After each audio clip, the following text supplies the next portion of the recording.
লক্ষ্মীর ভান্ডার প্রকল্পে আর্থিক সহায়তা বৃদ্ধি করে মাসিক। তো আপনারা সরাসরি বর্তমানে দেখতে পেলেন লক্ষ্মীর ভান্ডার প্রকল্পের টাকা কিন্তু বাড়ানো হয়েছে। যেমনটি আপনাদের আগেই জানিয়েছিলাম যে লক্ষ্মীর ভান্ডার প্রকল্পের টাকা বৃদ্ধি করা হতে পারে। আজকে আমাদের পশ্চিমবঙ্গের জন্য বাজেট পেশ হয়েছে, আর সেখানেই লক্ষ্মীর ভান্ডার প্রকল্পের পক্ষ থেকে এই অতিরিক্ত টাকা এখন দেওয়ার কথা ঘোষণা করেছেন অর্থমন্ত্রী চন্দ্রিমা ভট্টাচার্য। আর সেটাও কম নয় বন্ধুরা, 500 টাকা এবং 200 টাকা করে বাড়ানো হয়েছে।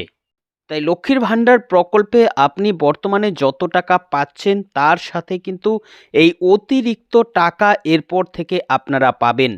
তো কবে থেকে কার্যকর হচ্ছে এই নতুন নিয়ম, কোন কোন ক্ষেত্রে কাদের জন্য কত টাকা করে বাড়ানো হলো, আপনাদের ব্যাংকের অ্যাকাউন্টে এই টাকা কবে আসবে, সমস্ত তথ্য আরও বিস্তারিতভাবে ভিডিওতে আপনাদের জানাবো।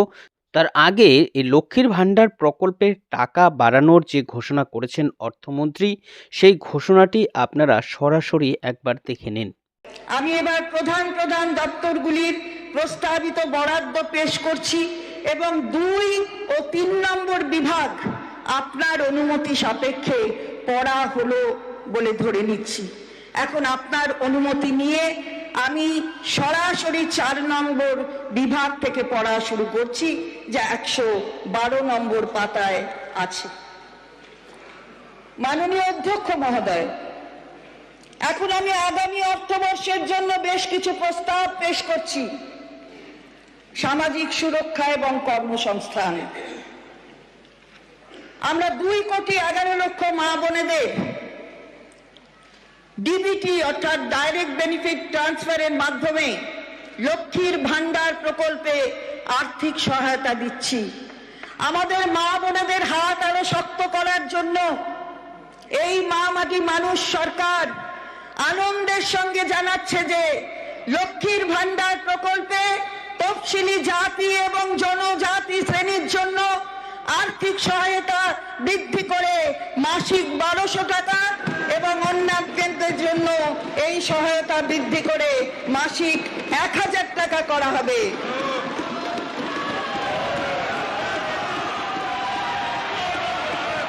স্যার, এই বর্ধিত সহায়তা স্যার এই বর্ধিত সহায়তা এপ্রিল 2000 আমরা 2,11,00,000 মা বোনেদের ডিবিটির মাধ্যমে লক্ষ্মীর ভান্ডার প্রকল্পে আর্থিক সহায়তা দিচ্ছি। আমাদের মা বোনেদের হাত আরো শক্ত করার জন্য এই মা মাটি মানুষ সরকার আনন্দের সঙ্গে জানাচ্ছে যে লক্ষ্মীর ভান্ডার প্রকল্পে তফসিলি জাতি এবং জনজাতি শ্রেণীর জন্য আর্থিক সহায়তা বৃদ্ধি করে মাসিক 1200 টাকা এবং অন্যান্যদের জন্য এই সহায়তা বৃদ্ধি করে মাসিক 1000 টাকা করা হবে।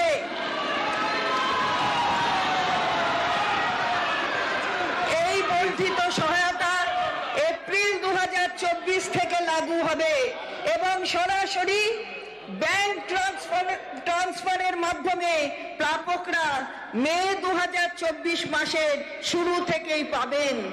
এর জন্য অতিরিক্ত বার্ষিক 12,000 কোটি টাকা বরাদ্দ করা হয়েছে।